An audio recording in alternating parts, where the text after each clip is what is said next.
I've just gotten off the train at Hanborough station on the Cotswold Line, where this station gets quite a regular service, one every hour. Some of the stations on this line hardly get any trains at all.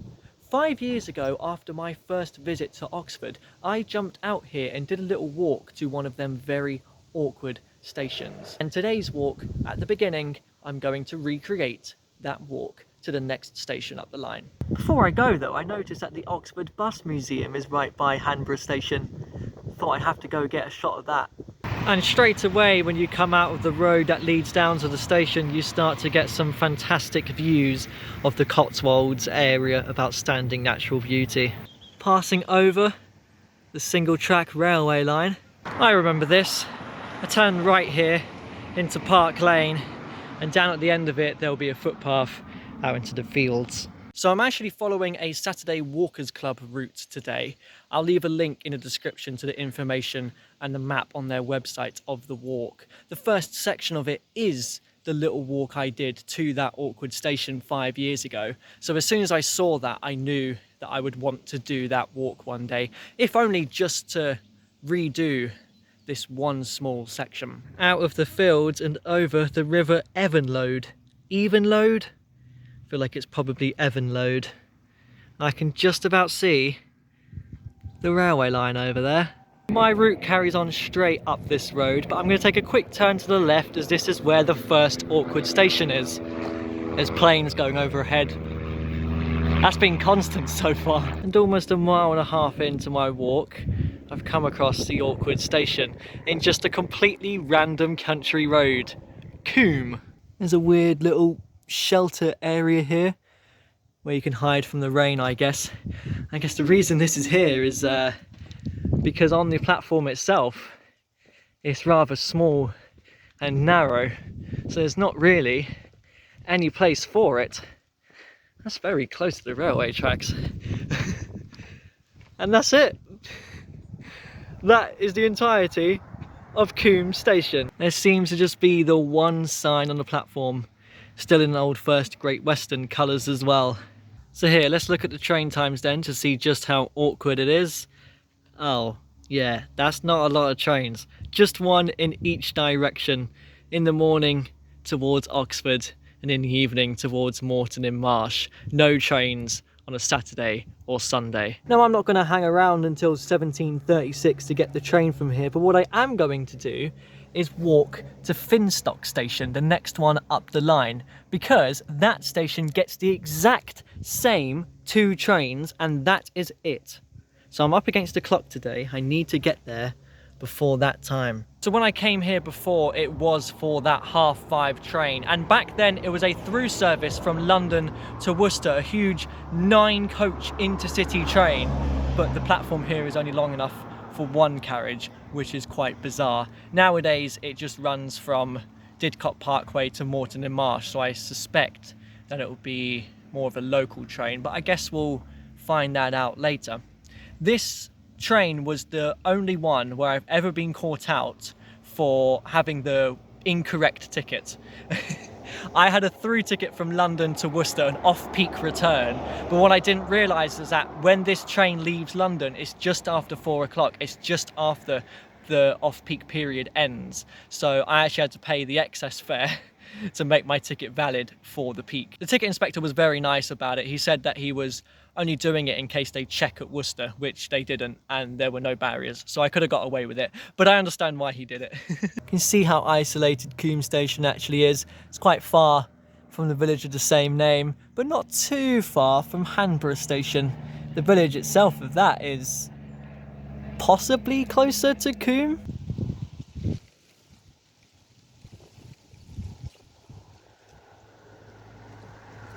I like that because I'm here so early with no train for quite a few hours, it just doesn't show up on the board at all. I thought it might, even though it's ages away. And there's a bike here, so that means someone's commuted here in the morning and presumably will get off that train at 5:30 and then just cycle home.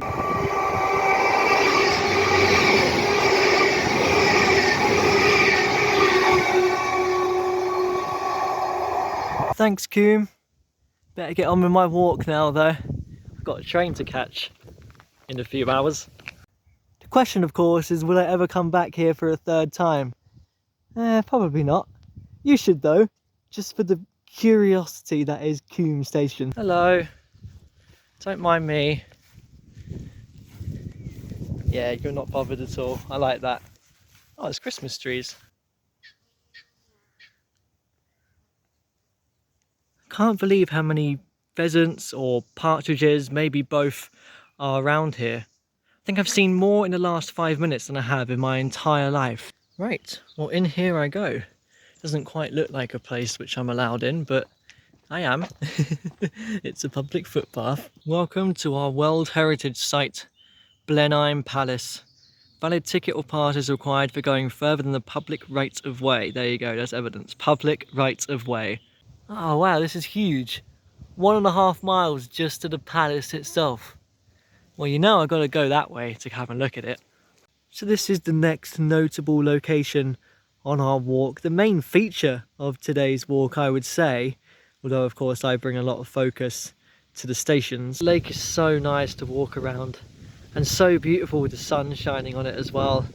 I was quite taken aback by this view with the majesticness, is that a word, of the bridge over there. I'm going to be standing on that in a moment.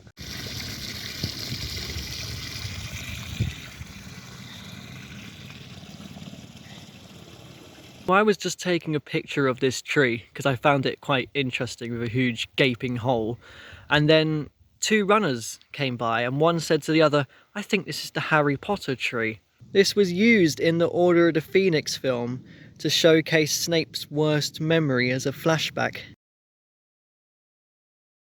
And here it is, Blenheim Palace, and wow, is it an incredible building. This was the birthplace of Winston Churchill. I've been to his home at Chartwell as well, and that's an impressive building too. This is quite an infamous filming location as well. I mean, obviously it was in the Harry Potter film, but it's been used in a lot of films and TV shows across the years, and as soon as I saw it, I did think I recognised it. I don't remember from what, but I'm fairly certain I've seen this on screen before. I think this has been one of the most impressive private estates which you're allowed to walk through which I've ever done. It's so beautiful here. I've now got a very, very straight path leading back away from the palace.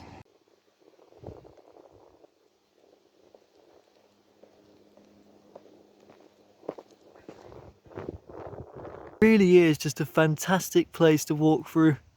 Got the palace way down that side, and here you've got a monument. Alright, let's see who this is a memorial to.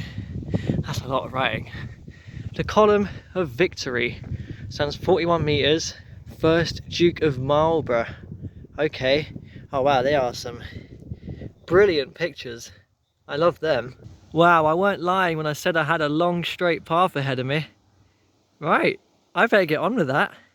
This reminded me of the long walk to Windsor Castle. Can't believe all of this is near to Combe, by the way. That quiet nothing station that doesn't really serve much. If it had a regular service, it'd be a good place to go to start a walk to access this area. I've just realised there's not a single person on this path. That's incredible that I have it all to myself. Horse trials. I wonder what that's about. And my long straight path comes to an end as I turn left onto another. This makes sense when I tell you that this is an old Roman road. Aikman Street, this was known as. And this is an even longer path. I would say at least 2.5 miles in length. Straight up this way. Which right now, with the sun bearing down on me, I'm hoping we get some shade. I'm really glad that I'm out doing this walk today. I almost did it a couple of months ago when I did the outskirts of Oxford walk, the one from Islip to Oxford Parkway, but I changed to do that one instead. I'm glad I'm doing it now though, because the weather is better than it was on that day. In fact, I was going to do a completely different walk today, one much further down south, but the weather down that way was a lot more cloudier and windier. I wasn't sure today whether I was even going to come out and do a walk. I decided late in the evening last night to come and do this, and I'm happy that I have. As summer draws to an end, I'm not going to get many more opportunities to do rural walks like this outside of London, as there are less daylight hours and the weather will worsen. So I've got to take these opportunities now when I have them.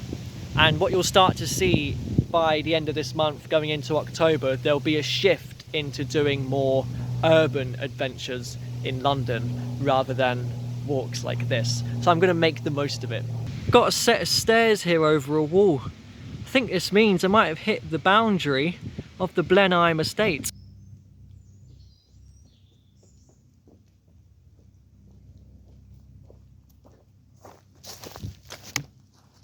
Ah, it seems like I'm on the Oxfordshire Way. I was on that long distance footpath on the outskirts of Oxford Walk. It's a little Roman way symbol as well. This road, by the way, is the one that leads down into the village of Combe. Won't be going down that way though. I've got to carry on straight. To think that back in the day you would have had Romans on their horses trundling up a stone road through here, and nowadays it's just quiet farmland when there's no one around. Well, I wasn't expecting a massive double-decker bus to rush by as soon as I come out onto this road. That literally happened back on the other road as well, that led towards Combe. This road though leads into a village which I am going to visit on my walk, but sticking true to the route, I'm going to follow it around the longer way. And as my stunning walk along the course of an old Roman road comes to an end, I've come across the River Evenlode again. And I do believe that is the pronunciation of it. If I'm wrong, feel free to correct me. And it is from here where I'm now going to make my way up towards that village. And that village is Stonesfield.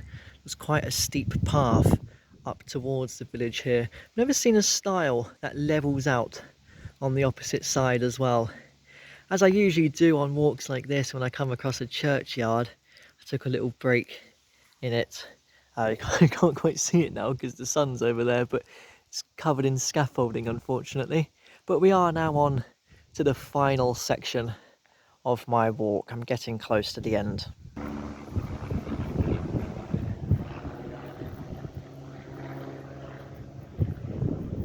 After a delightful stretch of field walking, I've got one last look at the River Evenlode here before I have a not so nice road to walk up towards the station. I've made it to the station. Finstock. That was a hairy road to walk along, I didn't like that. And the good news is that I am on time to make the 1741. So it takes 5 minutes to Combe from here. From Combe it was 6 minutes to Finstock. Again, let's look at the onward travel information. That is very high up here. Yeah, not a whole lot. Village, again, quite a while away from the station. Again, there is just the one sign on the platform that says Finstock. This time though, it's in the correct GWR logo and colours. So I actually have just under an hour before my train, so I made it with plenty of time to spare. So that's enough time to give you a little bit of history. The line through here opened in 1853, but this station in particular opened in 1934 with a suffix of halt at the end, but that was dropped in 1967.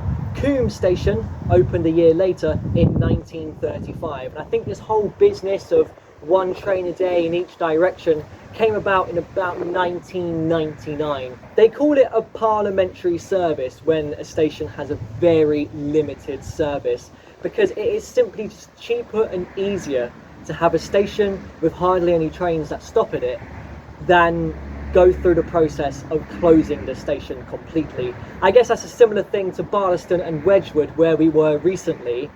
Even though there's been no trains which have stopped there for 20 years, the stations have never officially been closed. This part of the line was single tracked in the early 1970s, which is a shame because if there's any delay on this line, it just creates a bottleneck because no trains can pass each other. Luckily, my one, which is brilliantly nicknamed the Finstock Flyer by the way, is currently on time. Oh no. That's very, very worrying. So I'm just gonna, I guess, hang out here for quite a while I don't think anyone's going to disturb me. I'm fairly certain I'll have this station to myself. This is the least used station in Oxfordshire. It's not Combe.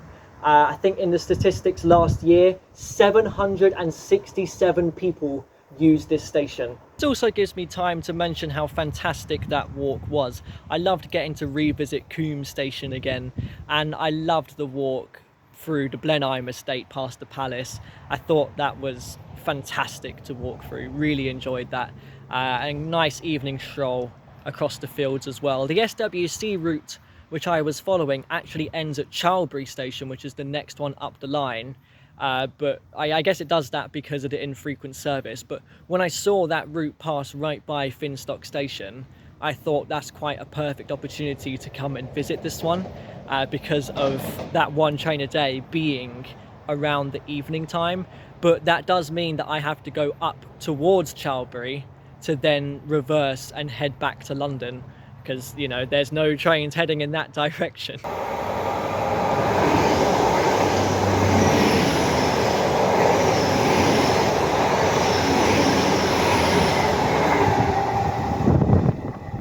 I am in disbelief. Why have they done that? That's the only train. I'm stranded in Finstock. What do I do? That's great, isn't it? I might as well tell you what the plan was. I wasn't going to go to Charlbury. I was going to go one stop further to Ascott-under-Wynchwood, as that's another really awkward station. It gets the same two trains that Combe and Finstock get. It's the trifecta, it's the Finstock Flyer trio. And from there, I had about 40 minutes to make a half-an-hour walk to Shipton station, which again is very awkward. It gets a couple of additional services, but still a very poor service overall. And that would have brought me back towards London. However, when I saw that the train was delayed, I essentially knew that I was not going to make that. That was the 1833 from Shipton.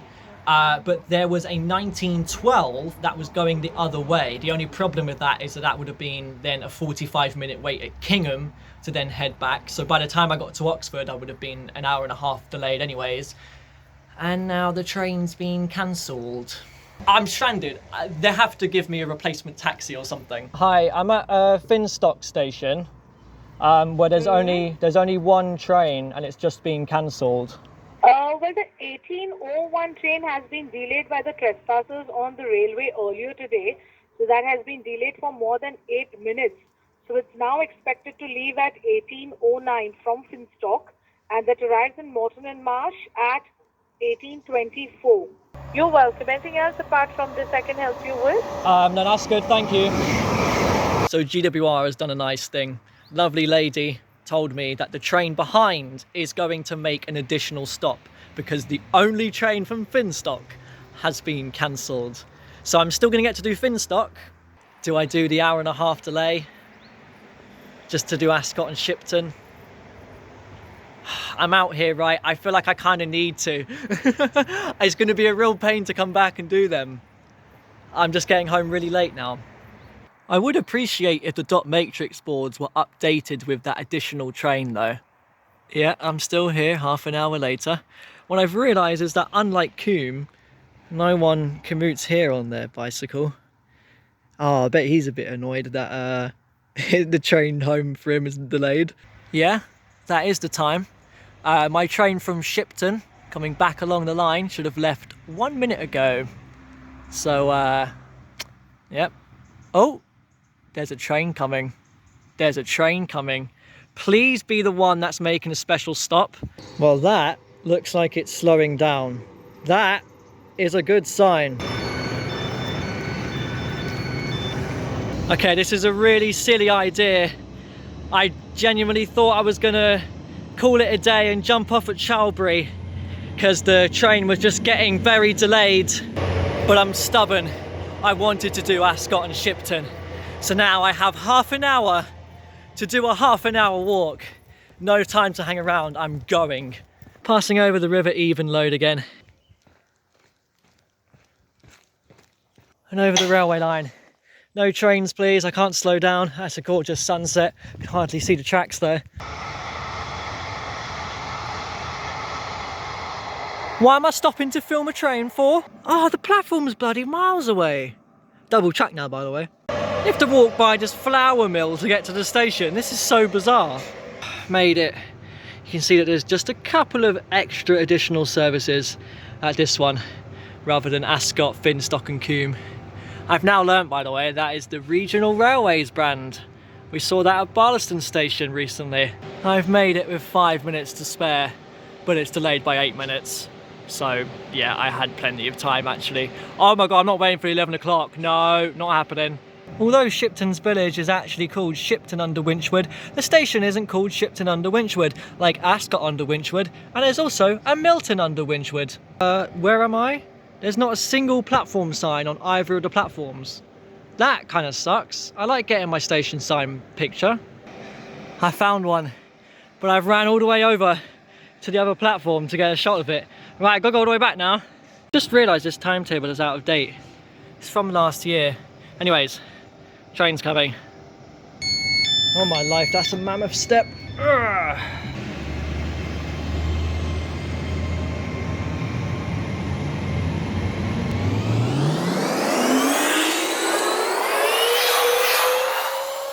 Bonus station of the day, Kingham. Love the heritage sign here. I'm just glad that I got the three plus Combe from 5 years ago awkward stations done on this line, because if I missed out Ascot and Shipton, it would have been a pain to come back to. I would have kicked myself if I got off at Charlbury. I love travelling, but sometimes it can be very frustrating. I'm not angry or upset about what happened. I find it humorous. If anything, it adds to the video. But with a plan like I had, anything goes wrong, the entire thing can go out the window. We're just lucky that Shipton has an extra train and that one did eventually stop at Finstock. But now, once the train comes in here at Kingham, I can relax and head back to London 2 hours later than I thought. I'm out for the day, right? I might as well make the most of it. Thank you for coming along with and putting up with what happened. Subscribe if you'd like to see more adventures like this in the future. Hopefully they don't go wrong.